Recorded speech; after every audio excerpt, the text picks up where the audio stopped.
been what, 2 weeks? I miss you all. Yes.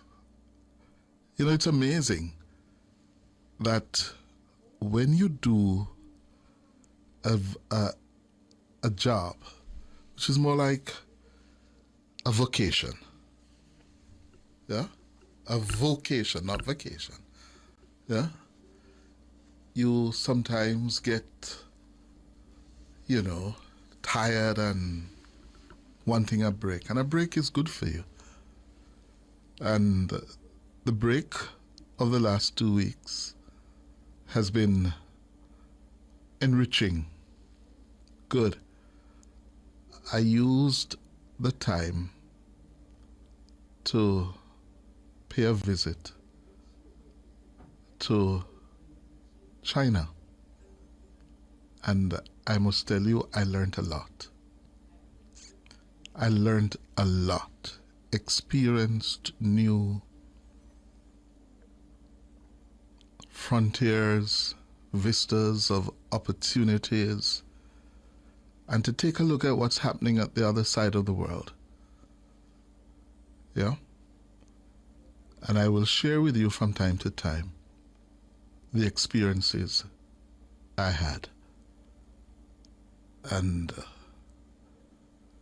to also give a perspective on how we do things here versus how they do things there, and how they are doing things there, and how we can learn from them and them from us.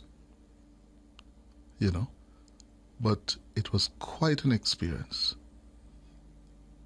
that I will share with you as the days go on. Yeah?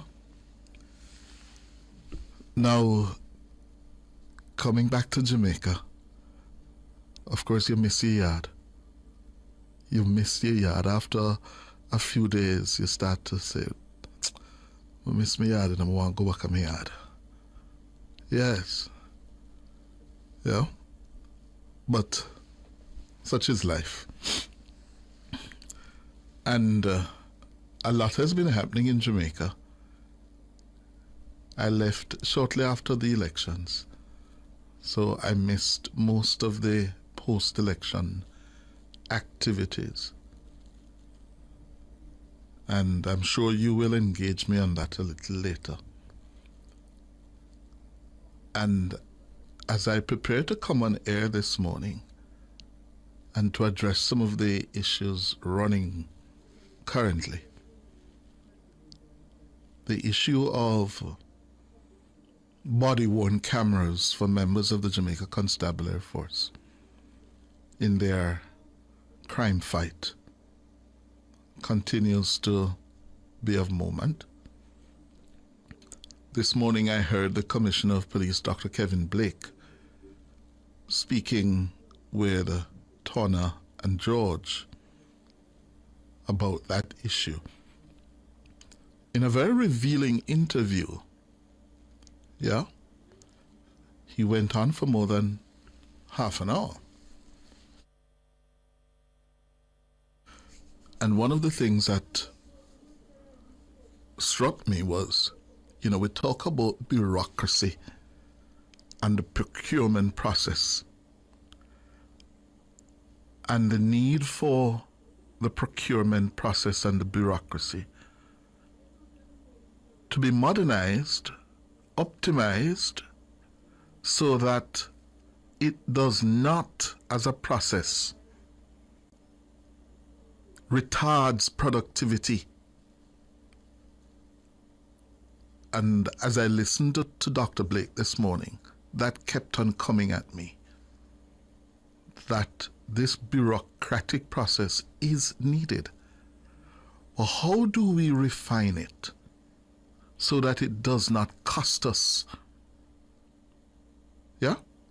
Because body-worn cameras has become a controversial issue. Most of the controversy really born out of ignorance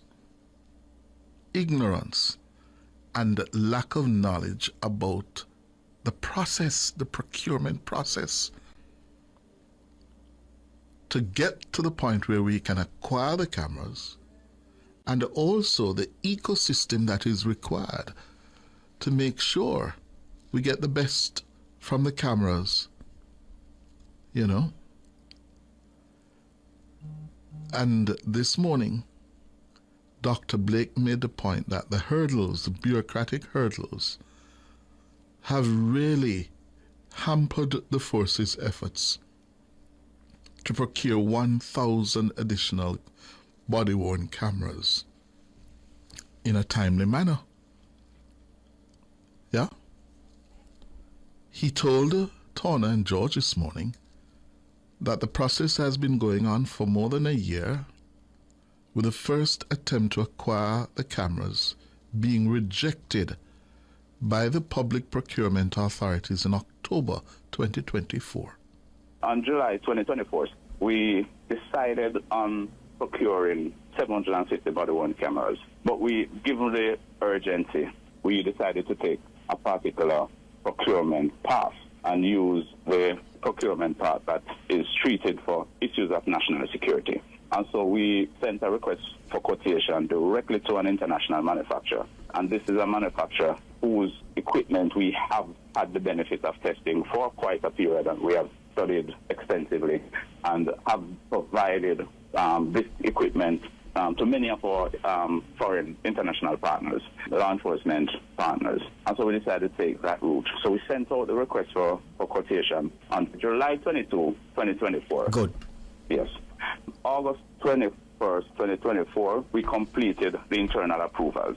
On October 30th, 2024, we submitted a notification of the procurement activity and request for support to the Office of Public Procurement Policy on using this provision. And we did it specific citing national security interests. Yes. And we did it specifically because of the procurement path that we're taking. Yes. Now, national security, some would say that, well, it's a body-use camera. But it's not just the device and what that device does, but the capability in it, the fact that we're streaming data, the fact that it is integrating with other tools that we have and stuff like that. Much of this would rather not be something out there in public domain. Yes. Unfortunately, we received a response from the OPP requesting further clarity. That's the Office of Public Procurement. Yes. And so August 30, we submitted a notification. September 30th, 1 month after, we received a response from them for further clarity, right? I sent a letter to eGov requesting a no objection, which is part of this process. And that was sent on October 9th, 2024. We sent a follow-up to the OPP emphasizing national security interests, which is a clarification that they sought regarding the path that we intend to take. So that was sent on October 9th, 2024. We received a no objection from eGov on October 14th, 2024. I sent a letter to the Public Procurement Commission requesting approval outlining strategic background and national security imperative, and that was October 17th, 2024. The PPC issued a non-approval because they did not agree that it had met the threshold for the national security interest, and that's what stalled the first iteration and the first attempt at procuring those 7. Dr. Kevin Blake, the Commissioner of Police. And it was important to hear that, you know, because the level of trust in the country is so low that unless you share this kind of information, people are going to come away, as it is felt now, that Blake and his lot in the constabulary force are not really interested in acquiring the body-worn cameras. Yeah? Yeah. That they're not really interested. So it was important when I heard him this morning, giving the deadline, yeah, of the sequence of events for people to appreciate that we talk about public procurement and we cuss the bureaucrats and the politicians when they don't follow the procurement process.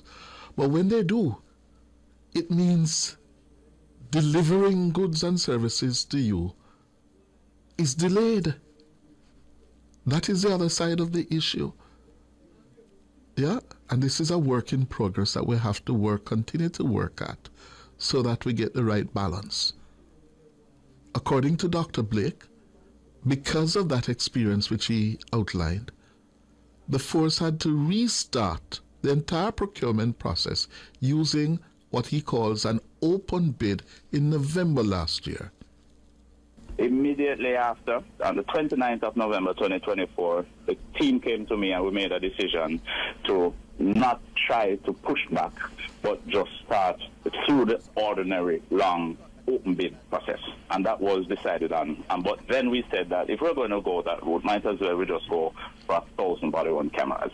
And so we decided on November 29, 2024, that we will restart the procurement process, but this time with 1,000 body-worn cameras. On that very same day, we launched a normal procurement competitive process and advertised it on the GoJet, which is a government electronic procurement platform. So on the very same day we made that advertisement because of the urgency. We were a bit disappointed because we really wanted to catch a festive season with those cameras and put them out there. Thankfully, we had a very good period, even without the rollout of the cameras. But that was one of the milestones that we're trying to meet. Mm-hmm. Now, on December 30th, 2024, the original deadline for bid was submitted. So we asked that person to submit by December 30th, 2024. Now, what you're doing now is opening up this process to all. I personally have gotten, call and interest from persons who I know specifically have zero knowledge of body-worn camera or the technology, but they are in the field of technology and want it. So it opens the top persons who are not even qualified to provide this tool or this technology. But we had to go that route. Commissioner of Police, Dr. Kevin Blake. We're going to hear more from his interview this morning with Turner and George Davis after the break. We're focusing on that quite revealing interview this morning with the Police Commissioner, Dr. Kevin Blake, with Turner and George about the issue of body-worn cameras for the security forces, in particular the police force. He told Turner and George that the contract for the 1,000 units was signed on September 24, that's what, 4 days ago, 2025. The deadline for the submission of bid was December 30th, 2024. We had 8 bidders and 1 bidder requested an extension. And so once we give that extension, we have to extend it for all bidders. And so we gave an extension and the deadline moved from December 30th, 2024 to January 10, 2025. And so that deadline date was extended. Now, when all bids are submitted, this is where one of the lengthy process entails. And it is now to evaluate those bids. And it involves having these bidders come in, meet with us, looking at what is it that they're offering, testing it on our platform, and selecting a bid. And that is done at our procurement office with our procurement staff. And so we did, and that was complete on April 26, 2025. Once that is done, then a bidder is selected and endorsed, and that endorsement goes to our JCA procurement committee, and this committee is chaired by a deputy commissioner of police. And bear in mind that this is an independent committee from the procurement office itself. The procurement office are the operational people that do this thing every day. The procurement committee looks at these recommendations, look at the processes on my behalf, and then forward to me a recommendation, which they did on the same day, April 26, 2025, and I approved it. On May 9th, 2025, I submitted a letter to the ICT authority requesting a no objection. And bear in mind, Tom and your listeners, that none of these steps could have been avoided. These are mandatory steps in this particular process. And so we submitted a letter to ICT authority seeking no objection. I did that on May 9th, 2025. I received a no objection from the ICT authority on May 15th, which is 6 days after. I usually have a very good turnaround time. May 15, 2025, I received that no objection. I submitted a letter to the Public Procurement Commission, PPC, requesting approval on May 16th, which is immediately after receiving that from the ICT authority. A notice of endorsement, which is approval, was from the PPC, and so there is no objection, on June 4th, 2025. On June 18, 2025, we submitted a cabinet submission that was drafted to the Ministry of National Security.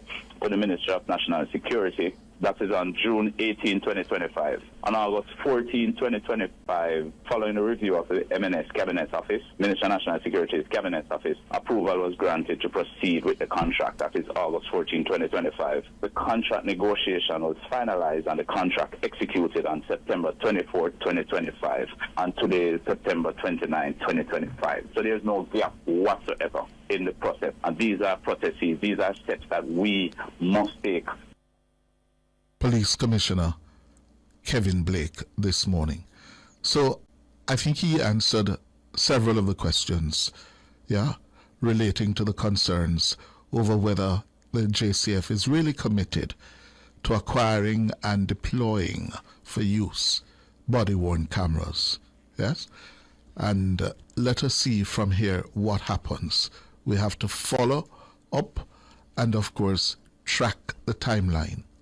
And, while I was away, I saw that video of a young man in Clarendon who is that a 22-year-old young man who said, let me not say that.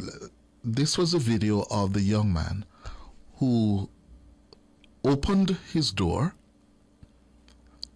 to the members of the security forces when they came knocking. And you saw in that video him raising his hands, letting in the security forces. Yeah? And then next thing, Jamar Farquharson, 22-year-old Jamar Farquharson. And next thing we hear that he's dead, killed in that incident. And that is extremely troubling. And, I raise it because it is troubling in and of itself, but it also puts into sharp focus the need for these body-worn cameras. Because we were told later that there was a confrontation between him and the police. After you saw in the video him willingly opening the door, the police in their numbers, several of whom armed with what appeared to be high-powered rifles, and then he would turn around and confront them. It doesn't make sense. It does not make sense. And we know Indicom is investigating, and we urge Indicom to get the job done professionally and as quickly as possible. Because frankly, I say it is troubling because, that looks like murder. I put it no stronger than that. That looks like murder. And that is what we have to guard against. We have to guard against it. Because we know this Jamaica Constabulary Force has a history of committing murder. We know that. It has been making significant improvements. Yeah? But the point is, we need to know what really happened to 22-year-old Jamar. Not to mention the other troubling elements in that story. The police disabling the cameras and the internet system of the house. Why? We need further and better particulars. Yes. There's another issue that is emerging, and that is the issue of suicides. According to the data we're learning from the JCF, there's been an increase in suicides since June when compared to last year. Up to June, there was a decrease. According to the stats from the JCF, 8 suicides were recorded in July alone. That's a 33% increase when compared to July last year. But then we also saw an increase of 20% in August and 25% in September when compared to the similar months last year. And suicides are back in the news, given the most recent case involving a former Miss Jamaica Universe contestant, 23-year-old Tyra Spalding, who was found dead in her home last week, Tuesday. And that case has really stirred us because Miss Spalding, by virtue of her posts online, was screaming for help.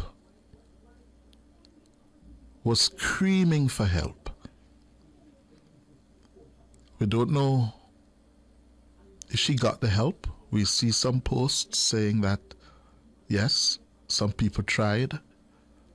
But suicide is a real issue for a lot of people, and a lot of people don't know how to access the help.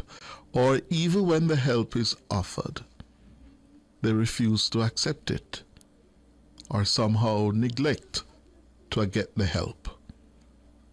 You know?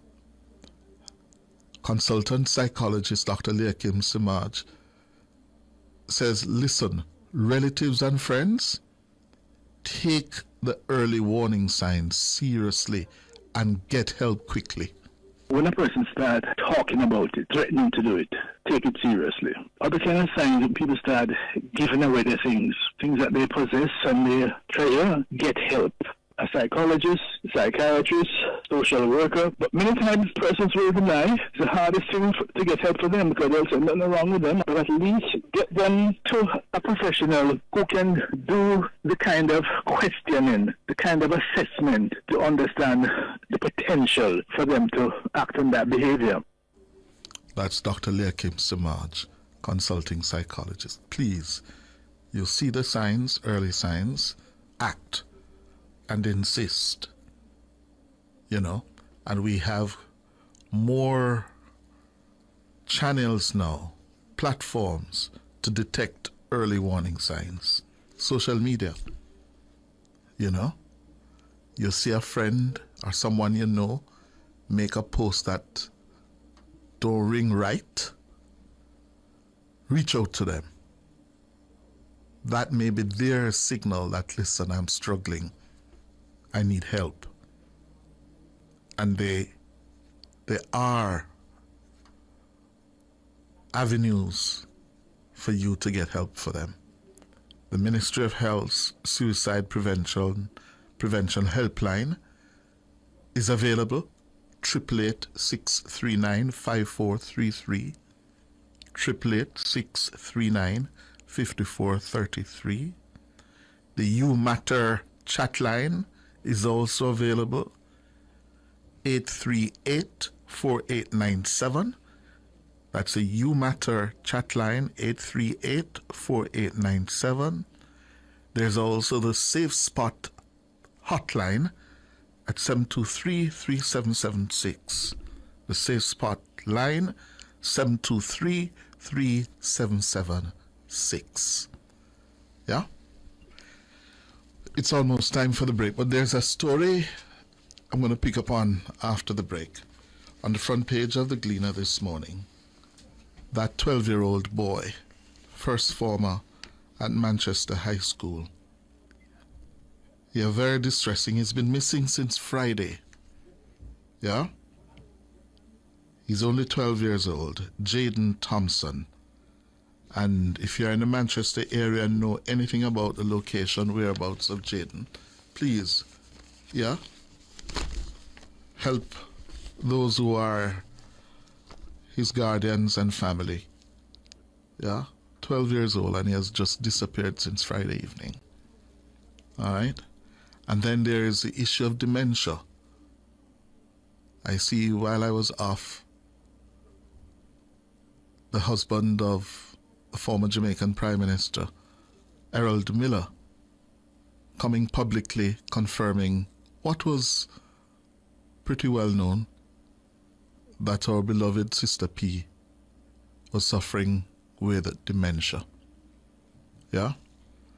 And this is something that, as the aging expert Dr. Eldemar Shearer says in today's Gleaner, it's nothing to be ashamed of. Nothing to be ashamed of.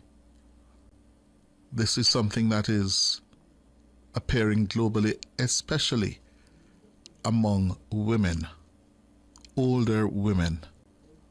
Yeah? We're going to pick up on those after the break.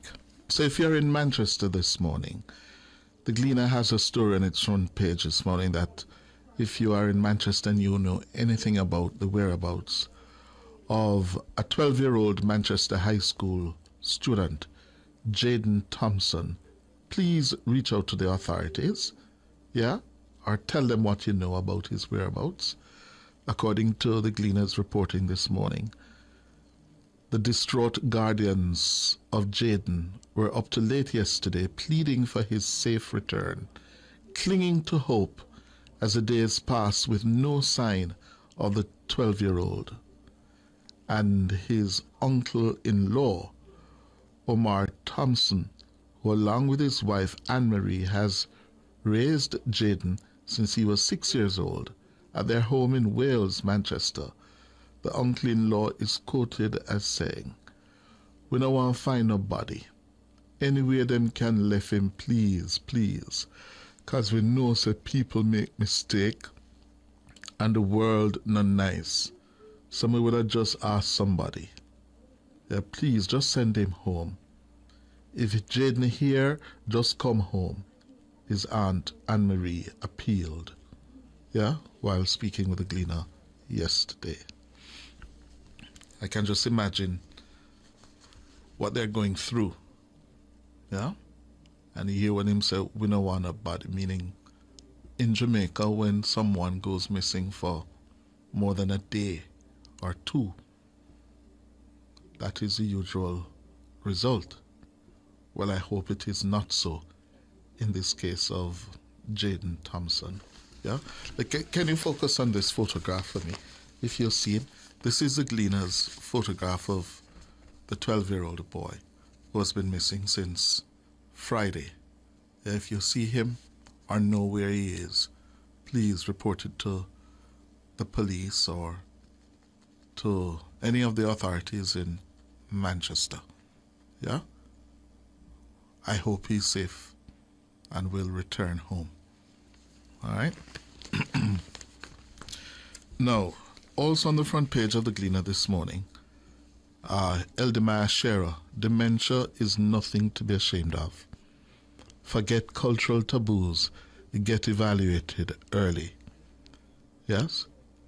A story written by Erica Virtue. And it says, after last week's public acknowledgement that former Prime Minister Portia Simpson Miller has been suffering from dementia, Professor of Public Health and Aging Denise Eldemar Shearer says there should be no shame associated with a condition which mostly impacts the elderly. Eldemar Shearer, Jamaica's preeminent aging specialist, told the Gleaner that though the elderly are mostly at risk for dementia, not all older persons have the condition, which worsen over time and for which there is no cure yet. According to her, cultural taboos aside, there's global focus on the condition which will, hopefully, lead to more discussion locally. Yes, we need to have more of this discussion locally because more and more Jamaicans are suffering with dementia. Families are struggling, coping with the effects of the condition. Yeah? And you know the cultural taboo. Yeah? A member of the family is not doing too well and you try to hide it and you feel shame about it. No, there's nothing to be ashamed of. And we have had dementias Professor Eldemar Shearer says in this interview with Erica, you know, while individuals have a right to the privacy of their medical information, the condition is nothing to be ashamed of. Definitely not. And I'm not sure that we are as ashamed of it as we are accepting of it. Because from I was little, and I'm now one of these older persons, we always heard about this relative or that relative was senile. They had dementia, so it was unfortunately accepted as part of getting older. It is in the last 20 to 25 years, because of the work of organizations like Alzheimer's Association, that it's coming home more and more to the fore that it is not a normal part of aging, but that it's an illness. There's more and more attention in the last 5 years to something called brain health. Brain health. Yeah? It was very clear to us, even in those days, that there was a difference between different people. Dementia in older people is very unique to each person.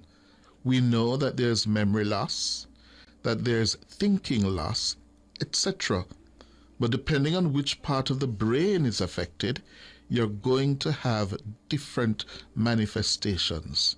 So, for the frontal lobe, you're going to have behavioral problems, emotional problems. If it's in the balance center, you're going to have balance issues. Continuing, she says, the thing about dementia is you have Alzheimer's, which, as I said, is a disease entity in its own.